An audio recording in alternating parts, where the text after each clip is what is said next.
Welcome to the Gentleman Project Podcast. I'm Corey Moore. And I'm Kirk Chugg. Every once in a while, you meet somebody that makes a lasting impact on your life. And every once in a while, you meet somebody that changes your perspective on life.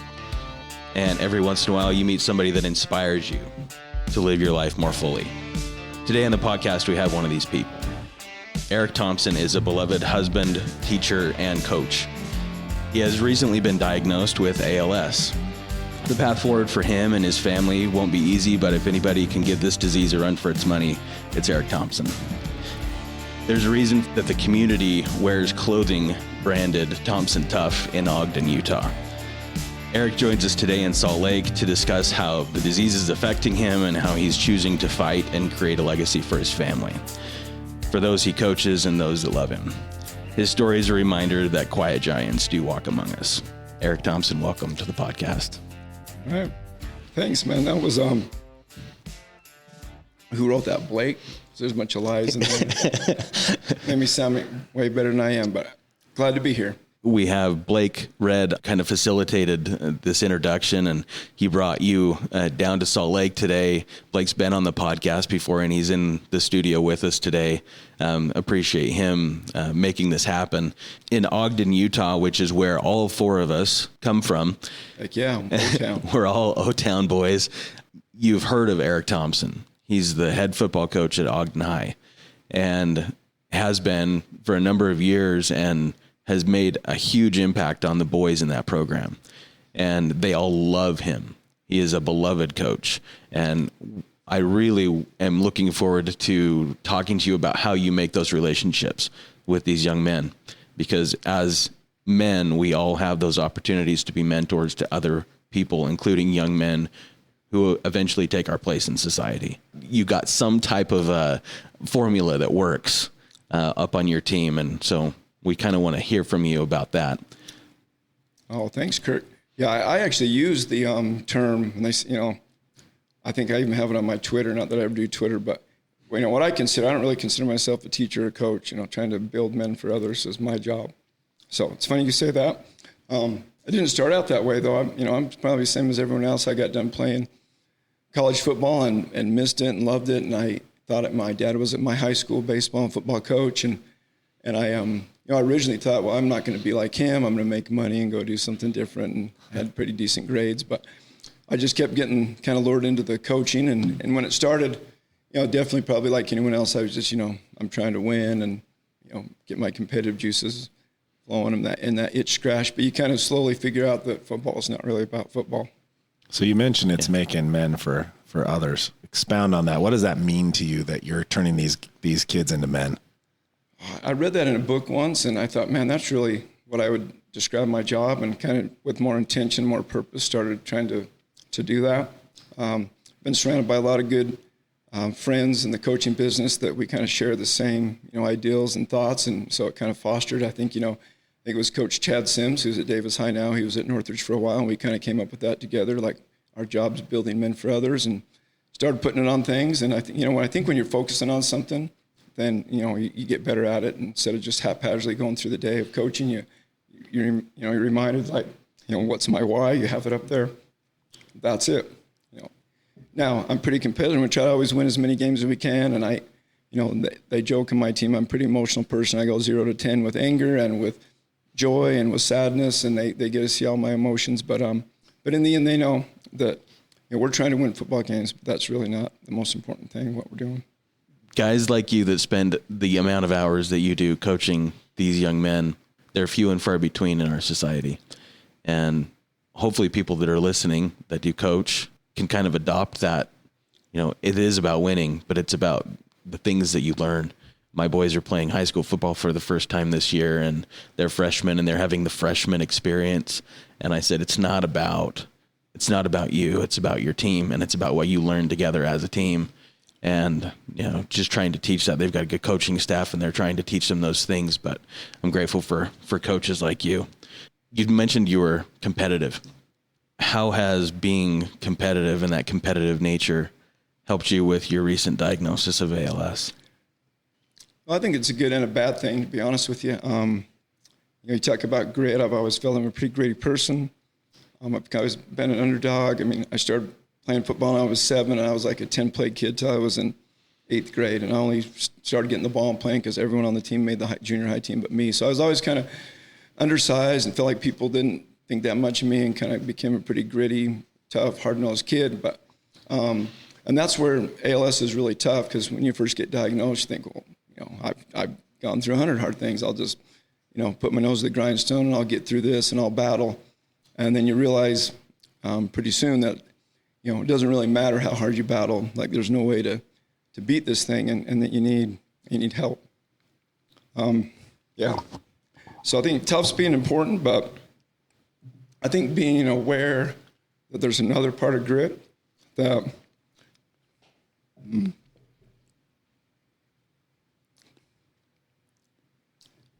I think is really built like through kindness and empathy and people believing in you and helping you, and vice versa. That now gives me, a lot more strength than, I'm just going to be tougher than this and get through the day. Because that's really the hardest thing about ALS, and I think anyone that has a disease similar, is that we all have bad days. And in your mind, you think, well, this is just going to last for a day or a week or a month or even a year, and I'll get through it and I'll be okay. But just to know that every day you live is going to be harder than the next, and it's never going to get easier, it's always going to get worse, is pretty mentally, challenging to wrap your mind around. So I guess what I'm saying is, I think I'm pretty tough. I think similar, I listened to Blake's podcast, and I think our parents were very similar. My dad is the classic, played college sports and coached, and you don't ever talk back to your coach, and you show up and you win every freaking line, and you don't complain, you be a good teammate, and you be tough. And I wanted so badly to be that person and please my dad, and that I think you kind of become what really is important to you, and that was important to me. But on the other side, my mom is like the most loving, caring, kind, serving person ever, and I think that kind of grit is equally as important, to know, that you're loved, that you're important, that you have a purpose. That gives me is probably more strength than just putting my nose to the grindstone and trying to be tough these days. Because there's days, definitely, most days I don't even want to get out of bed. It's going to take like an hour. You can't do a lot of stuff for yourself anymore. It gets discouraging, and you think how hard the day is going to be. But, so at some point, you have to have that tough grit. But I think the stuff that really keeps me going is, the kindness of others and notes, and feeling that you have a purpose and something to look forward to. And really, as your sign up there says, remembering your why, knowing why you do it. I kind of, something else I say with my football team, we got to always keep the main thing. And, knowing your why, I think is an important part of that. Get great motivation when you know your why when things get hard. Would you share with us your why? Oh, I guess it's Thompson tough. And to me, I wear this stuff a lot, because I'm a coach. And so if anyone gives you free gear, like that, my wife jokes, I think I have like 4 pairs of clothes that I ever bought. So, it's orange and black, and it was free. But, we really, to me, what Thompson tough means is, means I love you. Because I'm so blessed to be surrounded by great friends like Blake right here, but I have amazing parents. My siblings are my best friends. I feel strongly that they have skill sets and personality traits that were specifically, put on earth to help me out through this. And my amazing wife, definitely the number one why, and my kids. And then, I guess if you would say, I'm a pretty simple person, to me it's about my faith, my family, my friends, and football. So like the 4 F's, I guess. But so really that's my why. Definitely with, family being in first place there. So let me ask you, you've been able to kind of look at the world through quasi new eyes since you were diagnosed, right? And you already have this good sense of who you are and what's important in life. I can tell by talking to you about that and the way that you coach these young men and turn them into better men and gentlemen, right? But you've had this second thing in your life that's made you probably look at the world a little different, right? Yeah, no, definitely. My wife and I, we had a really intimate and deep conversation recently. Like, there's a lot of hard things you got to talk about when dealing with this. And that was kind of one of those things we joked, is we felt like we've learned these lessons and we feel so much more appreciative of each other and more focused in what's important in life, and in many ways happier than we were before. Maybe God could realize that now, say, hey, they've learned their lesson. Let's just even it off. Let's let it stay, right where it's at for the end, for the rest of the time. Because as you mentioned, it definitely brings a different perspective, and in many ways it's harder, but in many ways it's better because you're so focused on your why now and appreciative for, things in life that maybe you took for granted beforehand. So yeah, it's definitely in some ways enriched my life to be, to have this disease. So talk to me about, like, what have you talked to your kids about? What have you, there's got to be deeper conversations about why we're here and where we're going and what's important in life. Talk to me about what you say to them. Yeah, you're definitely more aware that you need to have those conversations. I feel good that I've always, my parents were like that with me. And so I've tried to be that way with my kids. Like, I treat them like they're my friends, as far as, we've always been open and honest with them, what's going on with my health, as well as, whether it's religious beliefs or personal family values or whatever, that we've had those discussions already before this came. So that was definitely one of the toughest part, is after, telling my wife, saying, hey, we need to get the kids together and make sure that they hear it first from me and they know what's going on. And we're very honest with what it was. And we check in on them quite a bit, but just been super blessed. They're all, doing really well in school and sports and friends. And they still give it to their dad and Joe, hey, Dad, will you hand me that off the shelf? No, and I can't reach it. Or, like, hey, you want to arm wrestle or whatever. They make fun of me quite a bit now that I'm, handicapped or whatever they say. Man, that's probably an inappropriate thing. You should probably take that one out. But anyway, they joke with me, and I think that's kind of one of the ways we deal with it, is that we know how hard it's going to get. We know what's really going to happen, but now we don't really talk about it. We're going to enjoy each day. And, and that's what I told them, was I want you to keep treating me the same. Like, I don't want to be like, walking around on eggshells around your dad because you're worried about what you'll say. Just be the same person and know that, things have changed a little bit, but we'll figure it out together. So, how old are your boys? I have a 16-year-old, Kyre. He plays for me at Ogden. And then I have a 13-year-old, Jack, who hopes to come up and play for me at Ogden. And then my youngest is 11, Kel. And so, 3 boys. And, super proud of them. They're all as different as can be, and sure make, life fun for my wife, Sky, and I.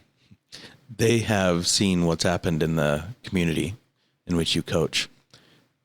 Tell us and tell the listeners what's happened there and what the community is like up there and what they've done since you've been diagnosed. Yeah, it's pretty amazing. We have a great community. We live in South Weber, and they've equally, showed up and been awesome for our family. But, I've only been at Ogden. This is starting my 6th year. I was actually diagnosed. A lot of people don't know this. I was actually diagnosed graduation day, my first year at Ogden, 5.5 years ago, I guess it was. But so, when I went in and was diagnosed first, I can't even tell you. I mean, that's the most sick, sad, depressed I've ever been. In fact, Blake probably doesn't know this. That day, my son was playing for the team that he, coached, the Ducks, and we were actually playing Ogden, and we were playing over in Clearfield, and I had just gotten the news that they think I have Lou Gehrig's disease. And, you're sitting there in the stands, and you're looking up what that looks like, and you're throwing up in your mouth, and you're thinking of your life and how it's going to be. And it was a pretty sad, sad day for me and my wife. But fortunately, we prayed and did everything we could to try to figure out what it was. And, after the initial diagnosis, now that's because they feel like it was traveling slower than normal. ALS kills you within 2 to 3 years, and I've already had it for like 5.5. So it kind of perplexed them. They knew something was wrong, but they didn't know what it was. And within the family of neurological diseases, there's just a ton of them. And that was a really stressful time for the next 4 or 5 years, because in some ways it was almost a relief to know you have ALS, because you knew what was wrong and you knew what to battle. Like, for 4 years to not know, like, I know something's wrong. And in the back of my mind, I kept wondering, what if it is ALS? And so that, anyway, for it to finally be after, they think it's gone, they think it's one thing, you're praying to have things that other people would pray not to have. Like, it was a stressful time. And then during that time, the Ogden, I'm coaching the boys. They can kind of tell something's wrong, and the Ogden community found out about it, and they've just been amazing. We, my wife Skynet, we talk all the time.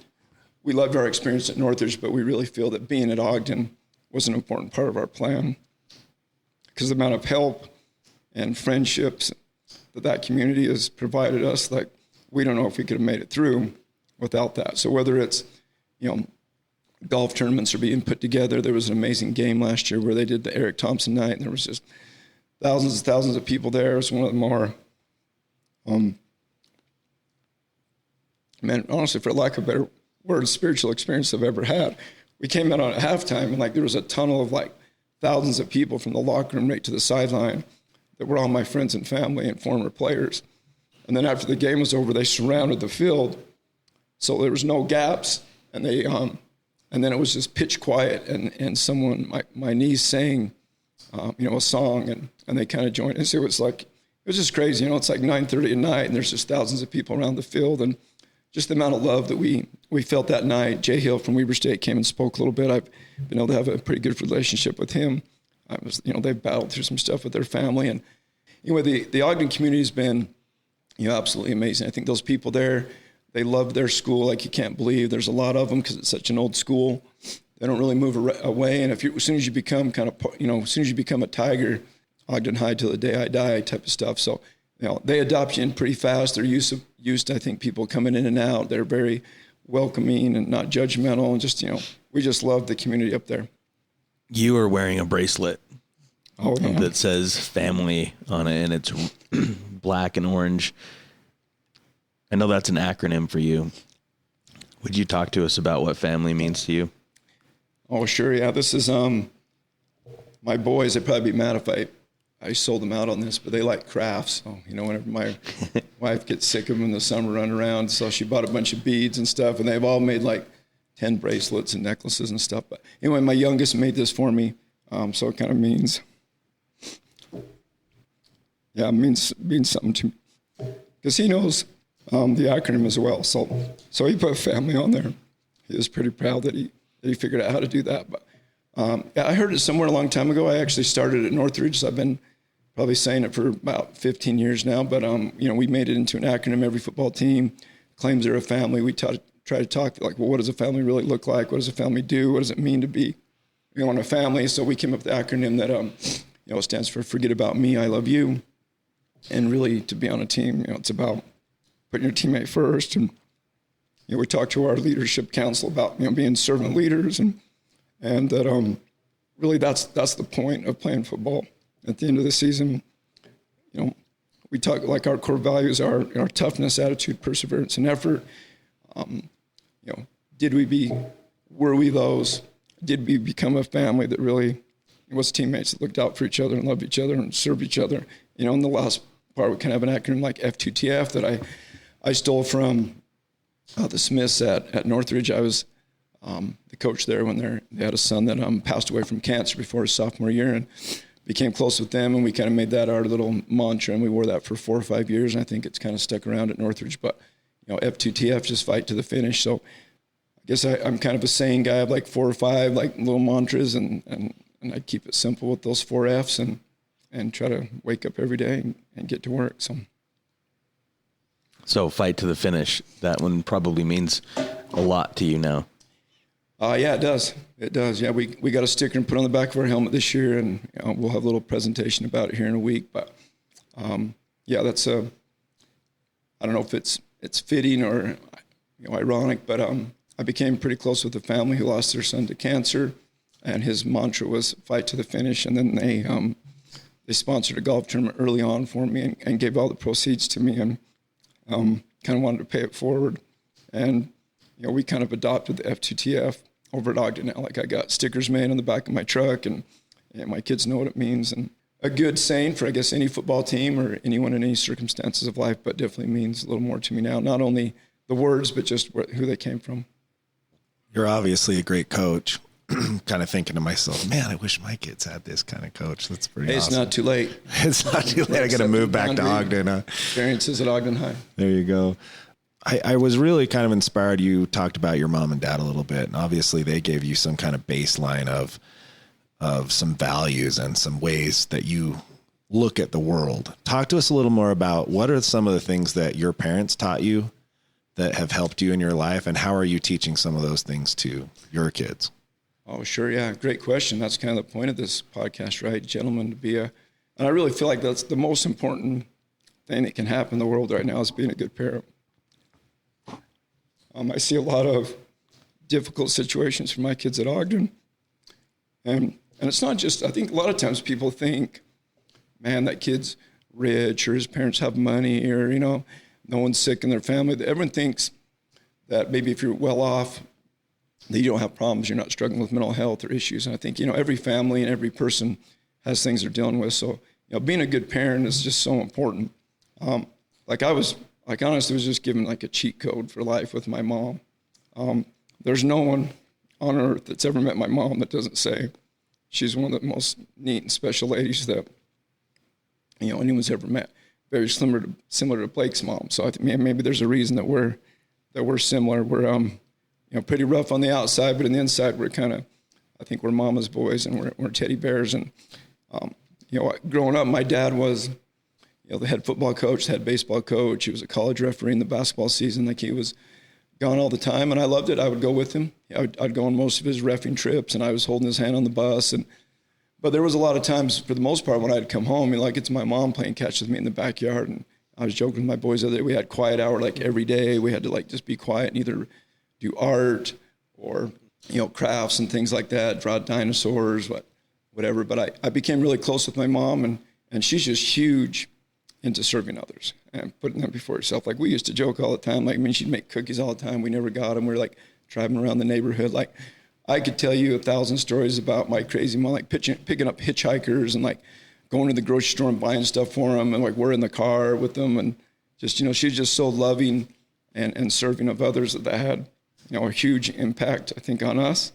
And that's definitely something that I try to really, push with my kids. And they've been great about it. My kids love to serve. And one thing we started when we got to Ogden, I was kind of taken back by just how many of my kids were in bad situations and didn't have good shoes and didn't get Christmas and things like that. So we kind of started a little Christmas project where we would get kids shoes and a backpack and some socks and maybe an outfit or something like that. And, it started with 10 and then it blossomed to as many as 100 every year. And, when my boys, I dress up in my elf outfit and we go to kids on the team and surprise them and bring them Christmas. And it's been a great experience for my boys to be in those homes and go around and help others. And so for the most part, they won't do their chores around the house right now. My wife's probably sending me texts to make sure they're getting all their chores done. They don't do their chores around the house. They're normal, lazy kids. But when it comes to, hey, we're going to go and serve someone else, they've all been great about that. They kind of get it, that's, I think it started as, well, it's a duty that my dad's making me do or my mom's making me do. And then, they've seen the joy and the fun in it. And my dad really is probably my best friend. I feel, and my dad's best friends with many people. I think many people think that my dad's their best friend. My dad, like me, is a simple person. He does not have a lot of words. I remember growing up, it was give him hell, son, was about all he'd write me on my mission. But definitely a man of action that worked his butt off and really loved and served others in another way. But to me, probably the greatest thing I learned from my dad is just the value of friendship. My dad is an amazing friend to other people and to me. So makes me want to be, that type of friend that if you in your mind, you're like, what does your best friend look like? What does he do for you? What does he talk like? How does he have your back? I want to be that person for other people. And that's really what my dad showed me. I think there's many people that love my dad as well. And I think the reason is just because he's such a good friend to them. You're not shy about your faith. So I wanted to ask you about it. How has faith played a part in your life, and how has it affected how you approach your current situation? Yeah, faith is really important to me. I wouldn't say I'm one of those people that wears their faith on their sleeve. I have my issues. I we joke that usually I can't get through a conversation without laughing, crying, or swearing. But to me, really, the gospel just comes down to, what we just talked about. I think people make it so complicated sometimes, like, love God and love other people. And if you're doing one of those two things, you're really not going to be wrong very often. But this is when, really the rubber hits the road with your beliefs. When something happens like this, is going to, really that thing that pains me the most isn't knowing that you're going to lose your life or that it's going to be painful. It's that fear of missing out on seeing your kids do things and being with your wife and conversations and stages in life that you want to experience together that maybe you won't. With my faith, I believe that I have an eternal family and we'll be together forever. And I try to have like a 100-year perspective that, in 100 years from now when we're old, my wife's passed away as well and we're up in heaven, is it really going to matter how many years we had together here on earth, or we're going to be, here together? So that helps. I also feel strongly in the compensatory blessings, things maybe I miss out in this life, that I'll have opportunities in the next to find joy in, being a father and seeing my kids, go through certain stages of their life and conversations with my wife and experiences and vacations and just, all those type of things that they'll be made up if I can fight to the finish. So that was good. You are watching all these young men kind of grow up year after year, generation after generation as a coach. And you're seeing what they're dealing with, probably more so than we do, those of us who have one or two teenagers at home.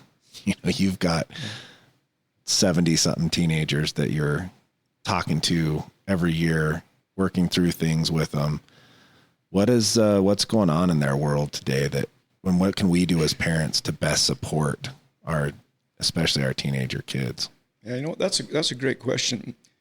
It's maybe happens maybe a little more often in Ogden, but really I think in any community, I think kids are going through a lot more than what us adults really think they're going through. And specifically in our community, we have a lot of kids that may be dealing with, broken families or homeless or poverty or, abuse at home or alcoholism or, struggling with foreign language or, parents getting them places and definitely see the value of having, good parents. And honestly, I think the number one job of a parent is, just love your kid unconditionally and be there for them. Create a relationship where they feel like they can speak to you about stuff. I think that's really the number one thing Sky and myself have been trying to do lately is, we have a teenager, my oldest Kyrie, he's getting a little more, doesn't want, hey, how was your night? Good. What did you do? Nothing. You don't get much out of them. And sometimes you wonder, you want to know what's going on in their life and what they're thinking and their friends. And you want to try to protect them from every pitfall. But we really also believe in natural consequences. Our kids are going to make mistakes. Let them make mistakes. Let them fall on their face. But no, hey, every time you fall on your face, we're going to be here. We're going to love you the same amount. We're going to give you good advice. We're going to help you get back. I don't think it's healthy to try to save them from everything, even though you want to. And there's certain things, obviously, you're going to step in and help with. But I think just having your son or daughter knowing, hey, my mom or dad loves me unconditionally. They see all the good in me. And, they're going to always be there for me even when I make mistakes. I think is really kind of where it starts. Obviously, faith's important in our family, and we do our best to, pray together and talk about it. But we're pretty normal that way. I mean, our kids are running around and they want to, they're farting during the prayer and punching each other, and it's not the most spiritual household. But they know when I get talking about something that's important to me that I'm going to get like this, and they generally listen, and then they punch each other and fart and run out the door. But Sky and I like to think, if we share our hearts with them enough and they really know those two things, that we love them and that we got their backs and we're going to be there for them. Even when they make mistakes, we're going to, support them and help them. Then when those days come, those hard days, hopefully, we can get through it together. And we've really been blessed that way. Most of our experiences, raising our kids have been, we really haven't had any huge, problems or issues with kids. Maybe they wanted to play a little bit more on their sports team or, whatever, they didn't get the teacher they wanted, or, just the normal things that kids deal with. Erik, what do you hope that your boys and even the boys that you coach on your team inherit from you? Qualities. you guys got some good questions. I never really thought of that. But I actually did address my team with that recently, so it's funny you asked that. We do a captain's retreat every year.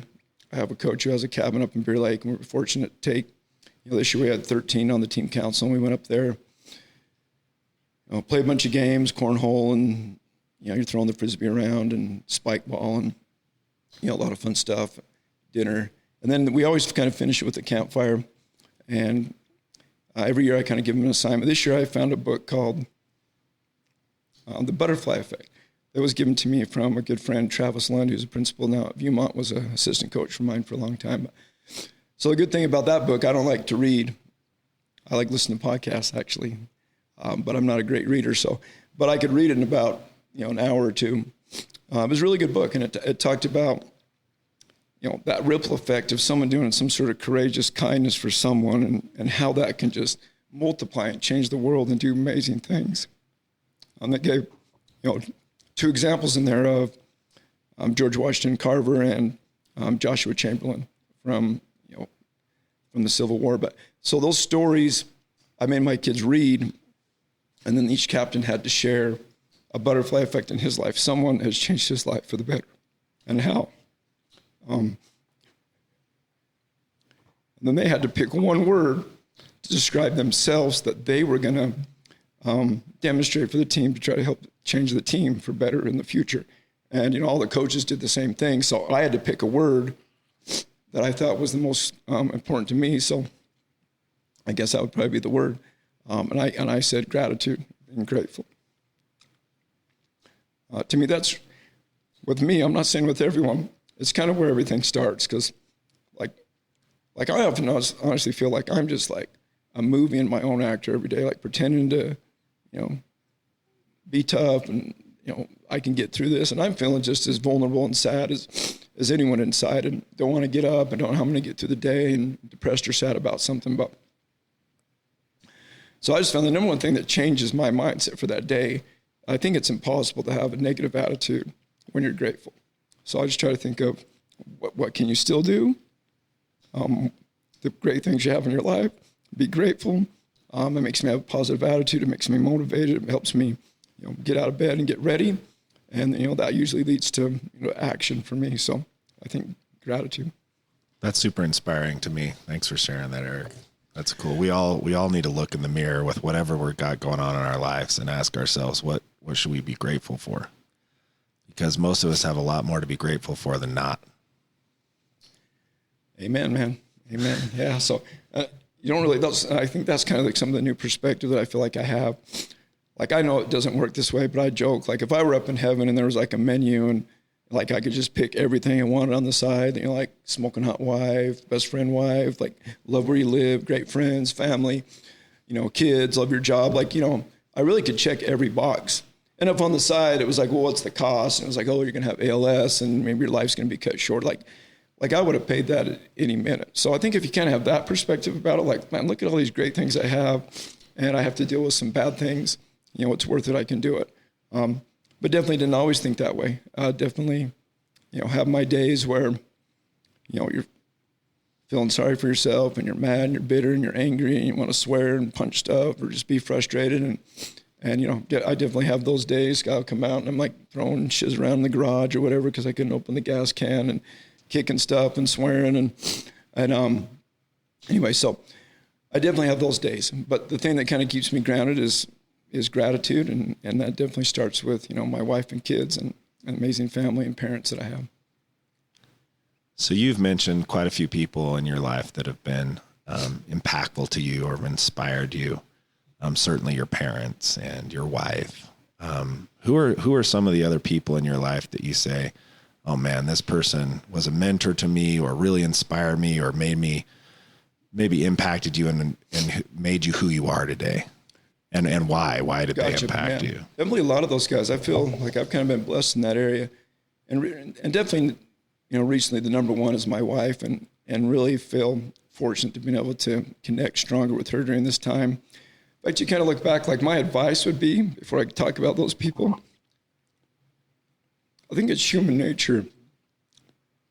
I think this is almost what has to happen in a marriage for you to really appreciate each other. But, when we first got married, I'm 30. I probably shouldn't say this. I think she's 19, so I had some game. But anyway, so we have a big year difference, and I was, setting my ways, and I'm coaching my butt off and trying to help kids, and she came into this foreign world, like none of her brothers played sports, and we've had the talk. I mean, our first couple of years married or whatnot, like I'm gone all the time, and I'm not the best husband as far as like quality time and really listening and being a best friend. And you're trying so hard to make your way in the world and prove yourself, and then just now to have a different perspective and spend less time with that and much more time having conversations with my wife and laughing and talking, and how much more enjoyable it is now. So my advice would be to don't be a dummy like me and wait as long as I did to figure out that that's really where the joy of life is that relationship with your wife and having a best friend and having a partner and a companion. But I think in order to really appreciate that, sometimes you got to, those first couple of years you're grinding and you're trying to, make your world, make your way in the world. So that's the first thing that came to mind is definitely my wife. But those other people in my life, honestly, one's sitting right here next to me right now, Blake. You heard kind of our funny story earlier. Who would have thought that we'd become, some of the best of friends, and just the things that he's done for my family, we're so appreciative of. And, he coached my son for numerous years and picked him up every day and loved him, and how he does that for, numerous kids. And, Blake's been a great example to me. My current superintendent, Luke Rasmussen, is one of my best friends, and he played with my brother in high school. We became pretty good friends and kind of told him, hey, when I get the head coaching job at Northridge, I want you to come with me. And he did, and he was my assistant for numerous years, and then my assistant principal, and now my superintendent. And really one of the main reasons that I looked into Ogden High, which has really changed things for me for the better. So he's a huge one. I loved my college football coach, Paul Tidwell. We remained pretty close at Snow College. In fact, we just had a Snow College reunion with a bunch of the boys, and he came out and golfed with us and shared some stories. In fact, I thought of this now as I'm trying to get through ALS. There was a day they used to call him like the White Buffalo at Snow College. So all the people that would sneak out in the middle of the night because they couldn't hack it anymore. And back then, it was just like an open trials. There was like 120 kids on the team. They're trying to get it down to like 53. And I thought I was in pretty good shape. Like, you can't break me. I'll run all day, whatever. Like, this is a chance for me to like rise. But I remember one day he got really mad. Some people snuck out and done some bad stuff. And like, we're going to regret it today type stuff. And I mean, we'd run like 110s, 110 yards. We'd run those like 10 times and you're like dead. So we get to like 10. I'm like running as fast as I can, winning most of them, trying to show the coaches. And little I know, like that day, we were going to do like 27. And honestly, like 17 kids just like in the middle of practice just left, thrown up. Like, it was one of those, like, it was the hardest day that I remember ever having in football. And legitimately in my head, it came through like, I'm not sure this is worth it. I could get a job and pay for school and move on with my life. And, you start having those thoughts. And, finally finished through it and was proud that I did. But we joked about that experience up there with him at the golf tournament. And but he was one of those coaches, like, we knew that he loved us. I think back, like, offensively, defensively, I don't even remember our scheme really, or like, can't really remember your record that much, but I knew I loved Coach Tidwell. He's remained pretty close to me and checks in on me about, once a month still. So he's been a huge one. Probably the biggest coaching mentor I have is Coach Fred Fernandez. He actually played for my dad at Roy and didn't plan on getting into coaching. It was my dad who got him into coaching and got him on his first staff. And one of his first experiences coaching, I was coming up through high school, and he was my position coach. So I loved him. He was super hard on me and, challenging, make sure everything's right, but just so knowledgeable and energetic, and you knew that he loved you. And so that I was fortunate when I got started coaching, I specifically applied at Northridge and only Northridge. I couldn't coach for Fred Fernandez, and I was just going to go get a real job, I guess. But so luckily they hired me, and I was his assistant for 6 or 7 years, and, learned a ton about, not just life, but, football as well. He's one of the better play callers and creative, people. And we kind of joke, call him the Godfather, and I check in with him, quite a bit. So, So, I have a lot. I'm really close with my siblings, and I feel fortunate there. I know a lot of people aren't, but really, and we're so different. That's what's crazy. Like politically, like everything. It's like one end of the spectrum to the other. But when it comes to like being there for each other and supporting each other, like we're super close, and really, best friends. So those would be some more that, usually my first call whenever I have any trouble, I'm trying to figure out what should I do, is to my brother Bryant. So would you share some advice with us and the listeners? If someone is diagnosed with something like you have, it could be ALS, it could be cancer, right? What advice would you give to others on how to support a family like yours in their time of need? I think a lot of us don't know what to say. Gotcha. We're scared to say something wrong, you're saying so more we the don't say anything at all. You're trying to help someone going through that. Like, what's the advice to the people trying to help? Yeah, like for our listeners, if they have somebody who's in their circle of influence that they want to help, because at the end of this podcast, we're going to make a call to action for anybody that wants to help you. Man, we're overwhelmed with help. I'm not sure we could even take any more help. We're so helped out, but that's a tricky one. Because I know, like with my wife, something that triggers her sometimes, like someone come up like, "Oh, how are you doing? How's your husband doing?" You're like, usually not good. Like, like it kind of triggers her and makes her, avoid maybe wanting to have conversations with people because she doesn't want to answer like how I'm doing. So I think it's really more just treat them the same. Like, "Hey, Sky, how's it going? What book you been reading? What's going?" Like we both really appreciate when people just treat us how they always treated us. But at the same time, definitely appreciate the kindness of others. My football staff, they know it's hard for me to, walk for a long period of time, or I can't carry stuff, so they're like just proactively, like anything they can do, doing those type of things for me. And that was tough at first, definitely tough. I have an amazing, great neighbor, Mike Murphy. Shout out, like we joke, he's like my brother husband or whatever. Like when my wife married me for looks and my charm, but I have no skills around the house whatsoever. And we have a neighbor, Mike Murphy, that's just amazing at that stuff. And his sons and my sons are like best friends. So anyway, he'll come over all the time and help us out. And I think that was a difficult thing for me, when you're trying to accept that you can't do anything for yourself. But those things have been awesome as well. Just when someone shows up with cookies, or, "Hey, we heard you were trying to get your swing set out of your backyard. We're here to take it down for you." Or, we're here to help get some cement put in the back for a sport court. Or, right now we're trying to get our old furnace out of the basement. My wife wants to finish it up better. And, Murphy's down there tinkering around and bringing stuff out. So I think, service like that is awesome. It's really like even if it wasn't something, they bring over dinner and you're like already ate, or maybe you don't even like the food. It's like, that's not what it's about. It's like, hey, someone thought of us. So that's cool. And then I would just say just treating them normal and loving them. And, if they need to talk about something hard, then they're going to, they'll bring it up, and, you kind of know to maybe go into that. But, so I don't know. I don't think there's really a playbook on that. I think people just know your heart. Like when someone's talking to me and they really wonder how I'm doing and care how I'm doing and they care about me, I can tell just the way they talk to me. And I can tell if it's just, I need to say, "How are you doing? I'm busy. I got to get on with my day." So I think, people know what your intentions are. So I just like, hey, be sincere. Don't be afraid to say the wrong thing, but probably avoid, "How are you doing?" Specifically with the thing. Good advice. It's good advice because I think it's the default for a lot of us because we think it's a non-threatening question, but that's valuable. Thank you. We're running out of time, unfortunately. Well, this went by fast. So, but we do ask everyone at the end of the podcast the same question. You probably heard Blake answer this, and that is, what does it mean to you to be a gentleman? I think that was one of the only questions I thought about that I would answer today. To me, I think the number one thing is how you treat your wife. I think that's huge. I have an amazing, amazing wife. We spar a little bit now and then. Like, she doesn't realize I'm just always so jealous of her. I mean, she's like smarter than me, better looking than me, better personality than me. Like, it'd be nice if I was better at something than her, and I don't win very many arguments, and I'm usually wrong, and she's always right.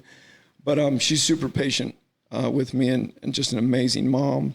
I mean, like one of those moms you just like, I don't even know how she has like the time and the energy in the day to like plan all the stuff and know where, all the kids are going. So, it's an open joke in the family, like ask Dad what grade we're in or what our teacher is, name. And like, I don't think I've known a name of my boys' teachers for like 4 or 5 years. So But I think your kids seeing how you treat your wife is really important.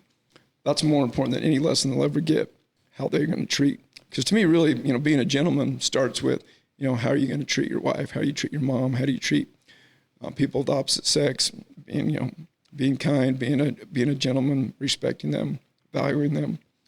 And then after that, I think there's a saying growing up my mom had in our house, and it was something like, there's nothing as strong as real gentleness, and nothing as gentle as real strength. And she kind of was big into like, hey, there's time to be big and tough and defend someone and be the man of the house type of, and there's time to be, caring and kind and loving, and, figuring out when to do those things has always been tough for me. Like me and Blake, we both go 0 to 10 pretty fast. I think since I've had ALS, I've probably tried to fight like 6 Little League coaches and other coaches and refs, and I get pretty fired up about stuff. People know like I'm passionate, but I try to remember quickly after that to, that spirit of contention is really of the devil, and to forgive others and be kind and nice, and trying to, balance those as a man, I think is a tough job, but I think it's important. You treat your wife how she should be treated, and you're tough when you need to be, and don't be afraid to be vulnerable and kind and loving when it's necessary to. Thanks, Erik. Great answer. Your mom sounds like a very wise woman. She is. So if you've listened to this podcast today and you haven't felt anything, you had your volume turned down way too low. Thanks for coming on the podcast, Erik. Taking the time. This is right before football season starts, and he took the time to come and be on this podcast. And we all know how actually we started our season this Friday, or this past Friday, and we lost. And it's because I was thinking about this podcast. I wasn't ready. I'm so sorry about that. No, it's all good. But yeah, I usually try to shut down during football. I have one more speaking arrangement like tomorrow, and then I'll probably try to shut it down and just focus on my why right now is building those young men and being a father and a husband right now. So if you want to stay in touch with Erik and his journey and some of the things that are being done in the community to support the Thompson family, you can go to thompsontough.org. He's got a wonderful website and an amazing little documentary that they just came out with that tells the story of the Thompson family. And if you do nothing more than share that on social media, I watched it 3 times and I can't get through it. It's awesome. So thompsontough.org. Go support the Ogden Tigers. Heck yeah. Got a home game in 2 weeks. We got a really, I think, a special group of leaders and men on our team.